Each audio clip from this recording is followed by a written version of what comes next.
उन्हें एक सुंदर महल दिखाई दिया।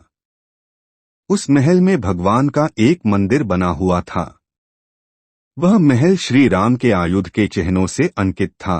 उसकी शोभा वर्णन नहीं की जा सकती। वहां नवीन नवीन तुलसी के वृक्ष समूहों को देखकर कपिराज हनुमान हर्षित हुए और उन्हीं ने सोचा कि यह लंका नगरी तो राक्षसों के कुल की निवास भूमि है, राक्षसों के समूह का निवास स्थान है। यहाँ सत्पुरुषों के रहने का क्या काम। इस तरह हनुमान जी मन ही मन में विचार करने लगे। इतने में विभीषण की आंख खुली और जागते ही उन्होंने राम राम ऐसा स्मरण किया तो हनुमान जी ने जाना कि यह कोई सत्पुरुष है। इस बात से हनुमान जी को बड़ा आनंद हुआ।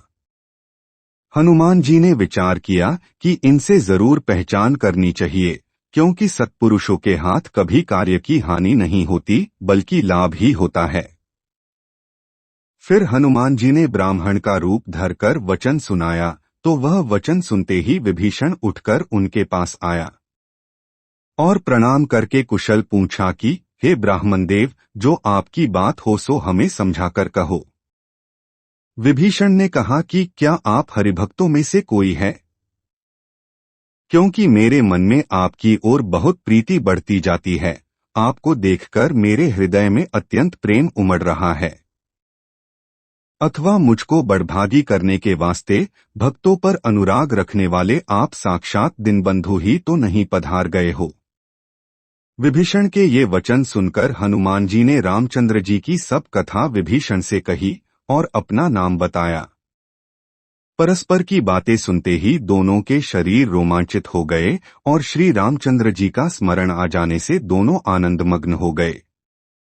विभीषण कहते हैं कि हे हनुमान जी, हमारी रहनी हम कहते हैं सो सुनो। जैसे दांतों के बीच में बिचारी जीभ रहती है, ऐसे हम इन राक्षसों के बीच में रहते हैं। हे तात, वे सूर्यकुल के नाथ रघुनाथ मुझको अनाथ जानकर कभी कृपा करेंगे?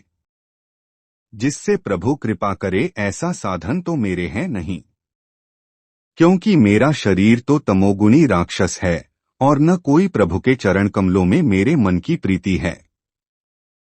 परंतु हे हनुमान जी, अब मुझको इस बात का पक्का भरोसा हो गया है कि भगवान मुझ पर अवश्य कृपा करेंगे, क्योंकि भगवान की कृपा बिना सत्पुरुषों का मिलाप नहीं होता।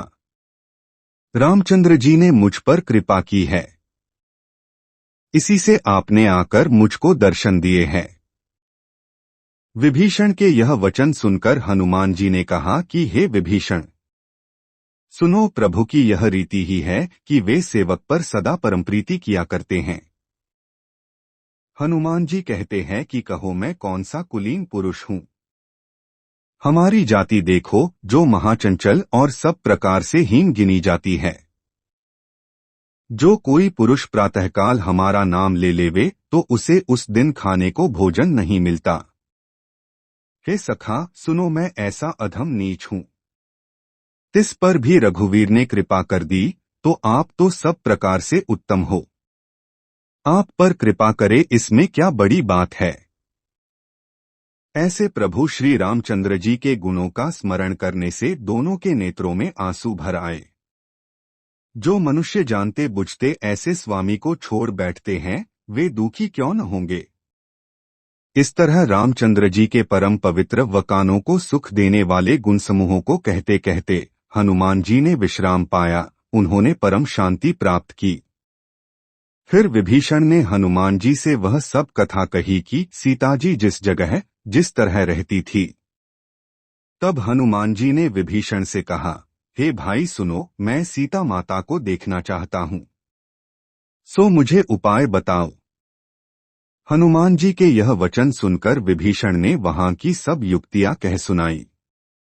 तब हनुमान जी भी विभीषण से विदा लेकर वहां से चले।